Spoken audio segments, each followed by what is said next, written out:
Heart beat scan ఒక్క second లోనే world class 640 slide CT scan ఇప్పుడు మీ విస్టా ఇమేజింగ్ బంజారా హిల్స్ లో.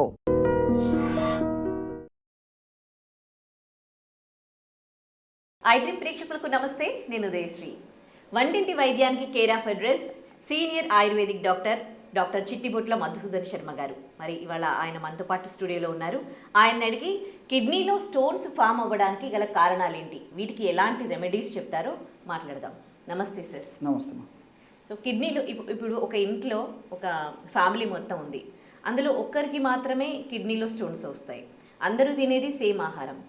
దీన్ని బట్టి అనిపిస్తుంది అంటే ఎందుకు అంటే ఎవరిలో కిడ్నీలో స్టోన్స్ ఫామ్ అవుతూ ఉన్నాయి, ఎందుకు ఫామ్ అవుతూ ఉన్నాయని. సో కుటుంబ సభ్యులు నలుగురికి కావాలని అయితే లేదమ్మా. సో కిడ్నీస్లో స్టోన్స్ రావడానికి ప్రధాన కారణం అంటే ఈ నలుగురిలో ఉన్నప్పటికీ నలుగురు ఒకే పద్ధతిలో నీళ్లు తాగరు. సో కొంతమంది ఇంటి పనులు చేసుకుంటుంటారు, కొంతమంది బయట పనుల్లో ఎక్కువగా నిమగ్నం అయిపోయేసి బయట ఎక్కువ సమయాన్ని కేటాయిస్తుంటారు. సో దేహంలో ద్రవాంశం తక్కువగా కావడం వల్ల కొన్ని లవణాలు సరిగ్గా బయటికి విసర్జితం కాలేక పేరుకొని పోవడం చేత, కిడ్నీ భాగాల్లో పేరుకొని పోవడం చేత కిడ్నీలో స్టోన్స్ వస్తుంటాయమ్మా.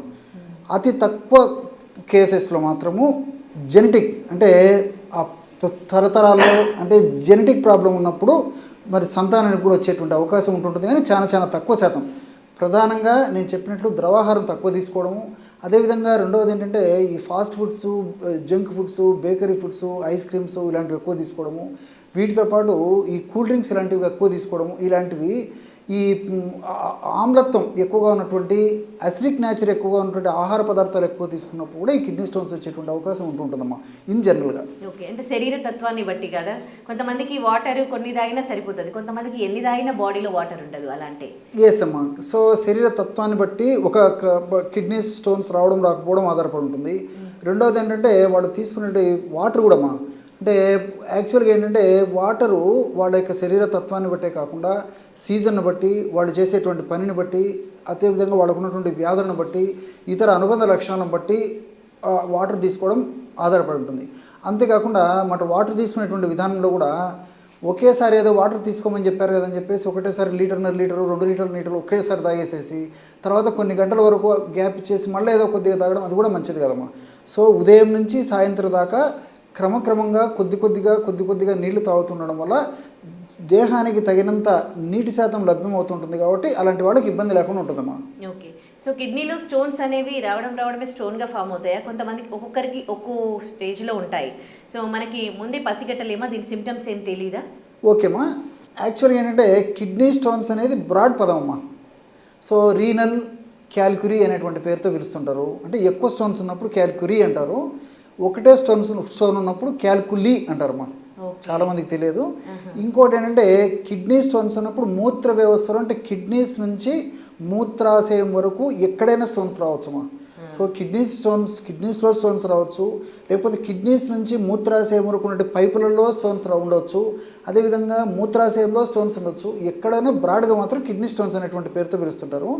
కిడ్నీస్లో అంటే మూత్రపిండాలలో స్టోన్స్ ఉన్నప్పుడు ఎక్కువ శాతం మందిలో నొప్పి అనేది కనిపించదు, కొద్ది శాతం మందిలో డల్ ఏక్ పెయిన్ వస్తుంటుందమ్మా. చాలా కొద్ది ప్రమాణం నొప్పి మాత్రమే కనిపిస్తూ ఉంటుంది. ఆ కిడ్నీలో ఉన్నటువంటి స్టోను కదిలేసేసి జారేసేసి క్రమక్రమంగా ఆ ట్యూబ్స్లోకి వచ్చినప్పుడు ఆ కదిలేటప్పుడు కూడా నొప్పి వస్తుంటుంది. అదేవిధంగా బ్లాడర్ అంటే మూత్రాశయంలో రాళ్ళు ఉన్నప్పుడు కూడా నొప్పి వస్తుంటుంది, కానీ కిడ్నీలో స్టోన్స్ ఉన్నప్పుడు మాత్రం జనరల్గా రాదమ్మా నొప్పి. అది ఓకే, మరి ఎలా తెలుసుకునేది వాళ్ళకి? అంటే ఇప్పుడు కిడ్నీ డ్యామేజ్ అయింది, కిడ్నీలో స్టోన్స్ ఉన్నది, లాస్ట్ మినిట్ వరకు కూడా తెలియట్లేదు. సో వాళ్ళు హెల్త్ పరంగా చాలా ఇబ్బంది, హాస్పిటల్ పాలవ్వడము జరుగుతుందనమాట. సో ఇంట్లో ఏమైనా మనము రెమెడీస్ ఫాలో అవ్వచ్చా కిడ్నీలో స్టోన్ ఫామ్ అవ్వకుండా? ఓకేమ్మా. సో ఇంతకుముందు నేను చెప్పినట్లు నిదాన పరివర్జనం అమ్మా, అంటే దేనివల్ల అయితే కిడ్నీ స్టోన్స్ ఫార్మ్ అవుతున్నాయో దానికి దూరంగా ఉండడం మంచిది. అంటే నీళ్లు తక్కువగా తాగడం వల్ల ఎక్కువ శాతం మందిలో కిడ్నీ స్టోన్స్ ఫార్మ్ అవుతుంటాయి. సో సమృద్ధిగా పుష్కలంగా ఆ దేహానికి తగినట్టు నీళ్లు తాగుతున్నారు. రెండవది ఈ junk foods, spicy foods, fast foods ఇలాంటివి మానేసేయాలి. అట్లే విధంగా అసిడిక్ నేచర్ ఉన్నటువంటి కూల్ డ్రింక్స్ ఇలాంటివి మానేసేయాలి. కాఫీ, టీ లాంటివి ఏదో కొద్దో గొప్ప తీసుకోవచ్చు తప్ప ఎక్కువ తీసుకోకూడదమ్మా. టయానికి రెస్ట్ తీసుకుంటుండాలి. అదేవిధంగా న్యాచురల్ ఫుడ్ బాగా తీసుకుంటుండాలి. ఇలాంటి చిన్న చిన్న జాగ్రత్తలు తీసుకుంటుండడం వల్ల కిడ్నీస్ ఇంచుమించు ఎక్కువ శాతం మందిలో ఫామ్ కాకుండా ఉంటాయి. ఒకవేళ అదవా ఫామ్ అయినప్పటికీ త్వరగా పెరిగి పెద్దవి వేసి ఇబ్బంది పెట్టకుండా ఉండేటువంటి పరిస్థితి ఏర్పడుతుంది. అంతేకాకుండా మనం తీసుకునే జాగ్రత్తల వల్ల ఆ కిడ్నీ స్టోన్స్ కొద్దిగా ఉన్నప్పటికీ ఆ కిడ్నీ స్టోన్స్ కొద్దిగా ఉన్నటువంటి వాటి వల్ల కూడా ఈ కిడ్నీస్ చుట్టూ ఇన్ఫెక్షన్ చేరడం కానీ, నీరు చేరడం కానీ ఇబ్బందులు జరగకుండా ఉండేది కూడా అవకాశం ఏర్పడుతుందమ్మా. అంటే స్టోన్ ఒకవేళ ఫామ్ అయితే ఇన్ఫెక్షన్, వాటర్ ఇవన్నీ చేరడం జరుగుతుందమ్మా. సరైన ట్రీట్మెంట్ తీసుకున్నప్పుడు కిడ్నీ చుట్టూ ఫస్ట్ వాటర్ జరుగుతుంది. ఎప్పుడైతే కిడ్నీలో తయారైనటువంటి మూత్రము ఆ ట్యూబ్స్ ద్వారా మూత్రాశయంలోకి వచ్చేసి మూత్రాశయం ద్వారా బయటకు విసర్జింపబడాలి. సో కిడ్నీస్లో స్టోన్స్ ఉన్నప్పటికీ, లేకపోతే ట్యూబ్స్లో ఏదైనా స్టోన్స్ ఉన్నప్పటికీ మూత్ర ప్రవాహానికి అంతరాయం కలగడం వల్ల కిందికి వచ్చేటువంటి మూత్రం పైకి ఎగదంటుందమ్మా. సో ఆ ప్రెషర్కి కిడ్నీల చుట్టూ నీళ్లు చేరడము, ఎప్పుడైతే ఎక్సెస్ అమౌంట్ పద్ధతిలో కిడ్నీ చుట్టూ నీరు చేరిందో క్రమక్రమంగా ఆ నీరు నిల్వ ఉండడం చేత ఇన్ఫెక్షన్ దారి తీసేసి ఇన్ఫెక్షన్ రావడము, చలి జ్వరం రావడము, తర్వాత ఒళ్ళు నొప్పులు రావడము, జ్వరం రావడము, వాంతి వచ్చినట్టు ఉండడము, తర్వాత ఈ వెనుక భాగంలో నొప్పి రావడము, ఆ యొక్క వెనుక భాగంలో వచ్చినటువంటి నొప్పి కూడా ముందు వైపు వస్తున్నట్టు ఉండడము, కొంతమందిలో పొత్తికడుపు వైపు నొప్పి రావడము, అదేవిధంగా ఇంకొంతమందిలో మరి ఆ బ్లాడర్లో కానీ లేకపోతే ట్యూబ్స్లో కానీ ఆ స్టోన్ ఉన్నప్పుడు మూత్రం పోసేటప్పుడు మంట కానీ, చురుకు కానీ, పోటు ఉండడం కానీ, అదేవిధంగా మూత్రం కొద్దిగా రావడం కానీ, ఇలాంటి అసౌకర్యము, పొత్తికడుపు నొప్పి ఉండడము, ఇలాంటివి ఆ కిడ్నీలో ఆ స్టోను మూత్ర వ్యవస్థలో ఉన్నటువంటి భాగాన్ని బట్టి లక్షణాలు ఆధారపడి ఉంటాయి. ఎక్కడ ఉంది దాన్ని బట్టి అనమాట. కాబట్టి ఈ విధంగా వివిధ రకాలైన లక్షణాలు వస్తూ ఉంటాయమ్మా.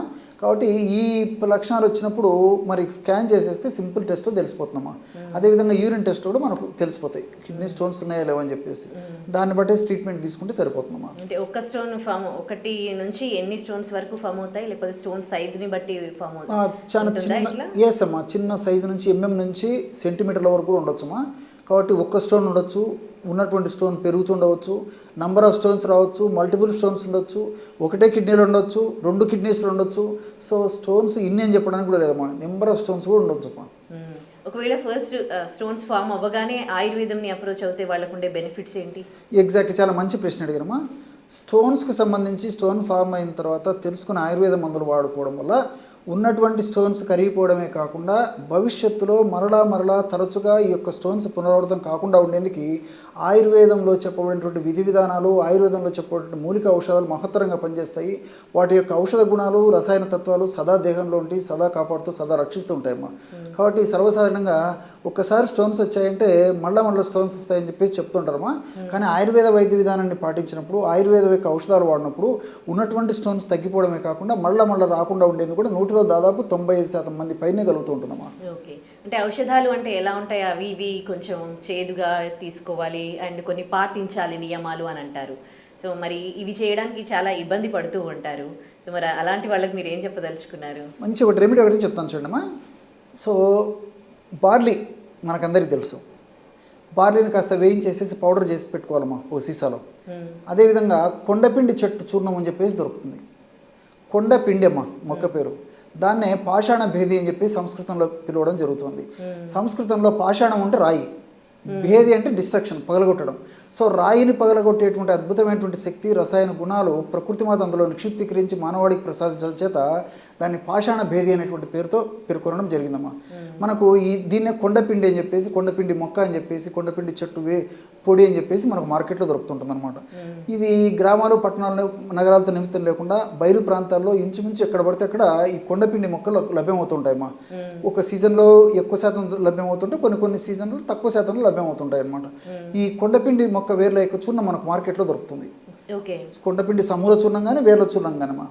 సో ఆ చూర్ణం తెచ్చుకొని వాడుకుంటే సరిపోతుంది అనమాట.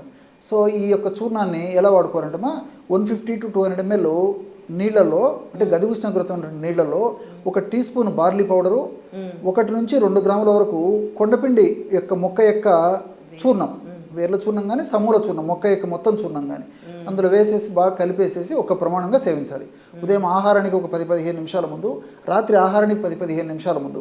ఈ విధంగా రెగ్యులర్గా ఈ యొక్క ఔషధాన్ని ఈ పద్ధతిలో వాడుకోవడం వల్ల ఉన్నటువంటి రాళ్ళు కరిగిపోవడమే కాకుండా ఆ యొక్క లక్షణాలు తగ్గిపోవడమే కాకుండా భవిష్యత్తులో ఆ రాళ్ళు మరలా పునరావృతం కాకుండా ఉండేందుకు కూడా ఇప్పుడు నేను చెప్పినటువంటి ఔషధాల్లో ఉన్నటువంటి రసాయన తత్వాలు సదా కాపాడుతుండేదానికి అవకాశం ఏర్పడుతుంది. ఆధునికంగా మనం ఆలోచన చేసినప్పటికీ ఈ కొండపిండిలో ఉన్నటువంటి కొన్ని రకాలైనటువంటి ఈ యొక్క ఇంగ్రీడియంట్స్ కెమికల్స్ ఏవైతే ఉన్నాయో ఈ యొక్క కెమికల్స్ యాంటీబయాటిక్గా పనిచేస్తాయి. అంతేకాకుండా మూత్రళంగా పనిచేస్తాయి, అంటే డయూరిటిక్గా మూత్రాన్ని ఎక్కువ చేసేటువంటి శక్తి కూడా ఈ కొండపిండి మొక్కలో ఉన్నటువంటి కొన్ని రకాల రసాయన పదార్థాలకు ఉంది.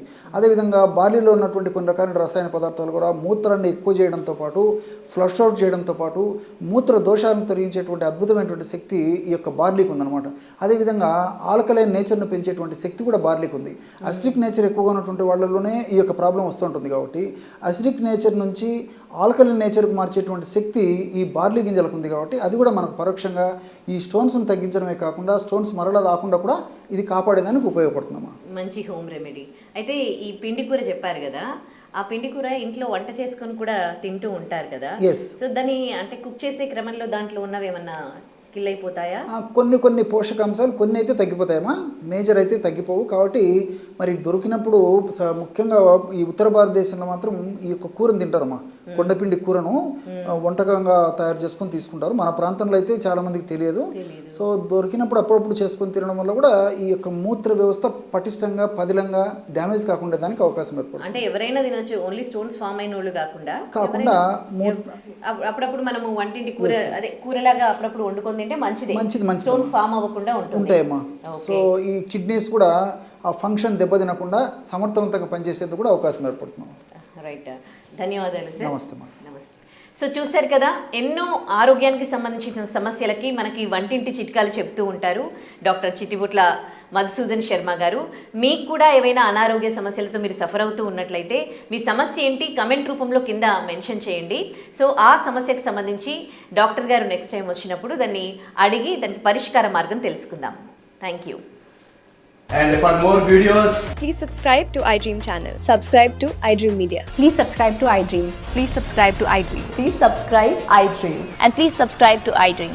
For more videos, subscribe to iDream. please like, share and subscribe to the channel. Congratulations, iDream. Subscribe to iDream. Subscribe to iDream. So subscribe to iDream Media. iDream ki iDream team andarki huge congratulations. Please subscribe iDream Media. Please subscribe to iDream.